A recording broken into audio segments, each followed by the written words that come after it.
So today we are solving algebraic inequalities. An algebraic inequality is just like an algebra equation.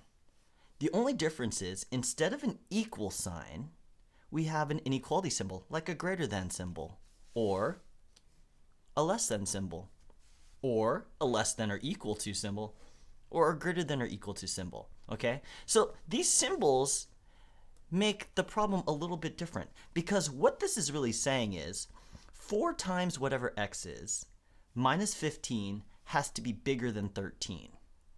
Okay, it doesn't have to equal exactly 13, it just has to be bigger than 13. And if you think about it, there's an infinite number of possible answers that would work for x. For example, let's say x is 100. 4 times 100 minus 15, that's bigger than 13. Or what about 50? 4 times 50 minus 15, that's also bigger than 13. Okay? So when we have an algebraic inequality, there's going to be an infinite number of possible answers we can give. So in order to solve it, our answer is going to be an inequality statement that says all the possible values of x that will work. Okay?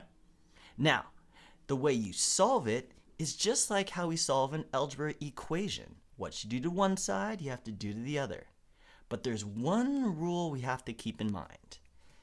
When you multiply or divide both sides by a negative number, you have to reverse the inequality symbol. In other words, flip it around. Okay? And that's an important rule to keep in mind. Let's do some examples so you can see this in action. Okay? So we've got 4x minus 15 is greater than 13. Okay, so if this was an equal sign, and I'm just going to pretend like it is as I solve it, the first thing I'm going to undo is the minus 15, so I'm going to add 15. But what we do to one side, we have to do to the other side. All right, when we do that, the 15s undo each other, but the 4x drops down. The inequality drops down because I did not multiply or divide by a negative, so it just stays the same. And 13 plus 15 is 28. All right, we've almost got x by itself, but it says x times 4, so I'm going to undo that by dividing by 4. And what I do to one side, I have to do to the other.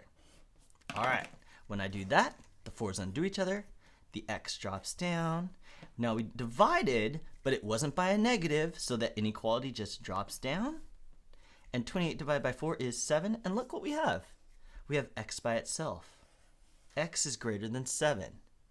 What that tells us is any number bigger than 7 will work for that inequality.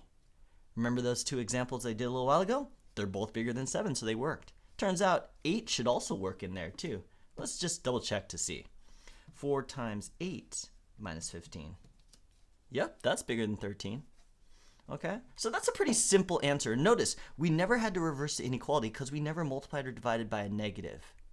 Let's do a second example so you can see the flipping around of the inequality. Negative 3x plus 25 is less than or equal to 7. Okay, so first thing I'm going to do, I'm going to undo the plus 25, so I'm going to minus 25.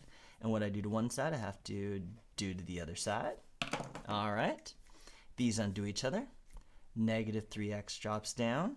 I just subtracted, so I know my inequality drops down. And 7 minus 25. Negative 18. All right, last step, I've got x times negative 3, so I need to divide by negative 3. And what I do to one side, I have to do to the other side. Okay, so negative 3's undo each other, so the x drops down. Now I did divide both sides by a negative here. And so my rule is I have to flip the inequality around. So instead of less than or equal to, I'm going to have greater than or equal to. See, all I did was I flip it the other way. And negative 18 divided by negative 3 is positive 6. And now I've got x by itself. So I'm done. So what this tells us is any value of x that is bigger than or equal to 6 will work for this. So 7 would work, 20 would work, 100 would work, 1,000,000 would work, even 6 itself would work because it's greater than or equal to. All right. Let's try another couple. These are a little bit harder. Here we go. X divided by negative 8 plus 50 is less than 56. Okay, so first thing we're going to do is subtract 50. What I do to one side, I have to do to the other. Here we go. These undo each other, but the x divided by -8 drops down.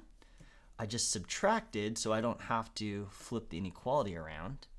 And 56, take away 50, is just 6. All right, now it says x divided by -8. To undo dividing, I'm going to multiply by -8.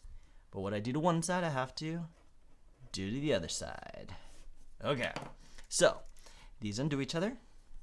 The x drops down. I did multiply by a negative on both sides, so I have to flip the inequality the other way. So instead of less than, I'm going to have greater than. And then 6 times -8 is -48. And notice, I've got x by itself, so I'm done. So what this tells us is, any x value that's bigger than -48 will work. All right, last one. This one's going to be the trickiest one yet. We've got -4 times x plus 8 divided by -7 is greater than or equal to 4. Okay, so we got a lot going on here, but we need to undo this divide by -7 first. So I'm going to multiply both sides by -7. When I do that, these undo each other, so that whole top just drops down as -4x plus 8. Now notice I multiplied by a negative, so I've got to flip that inequality right away. So it's going to go the other way now. And 4 times -7 is -28. Looks good so far. Now I've got to undo that plus 8, so I'm going to subtract 8. What I do to one side, I have to do to the other.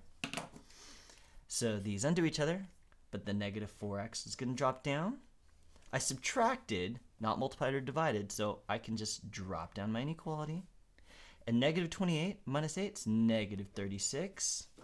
We're almost there. We've got x times -4, so I'm going to have to divide by -4. But what I do to one side, I have to do to the other. Okay, so -4's undo each other. X drops down. We divided by a negative, so the rule says we got to flip that inequality again. And -36 divided by -4 is +9. And notice, we've got x by itself, so we're done. X is greater than or equal to 9. So what that basically tells us is any number that's 9 or bigger will work for that problem. And notice, we had to flip that inequality around twice. We multiplied both sides by a negative here, so we flipped it. We divided both sides by a negative here, so we flipped it again. Remember, that rule says anytime we multiply or divide by a negative, we got to flip it. And so if that happens twice during the problem, you got to do it twice. Okay? So the key here is treat it like a normal algebraic equation, but just keep in mind, if you multiply or divide both sides by a negative, you got to flip it around. If you don't multiply or divide by a negative, like we did in the first one, you don't have to flip it. Okay? So hopefully this video helped you. If it did, please hit that like button. Also subscribe, because it really helps us out. But with that being said, good luck on your math, and I will see you next time.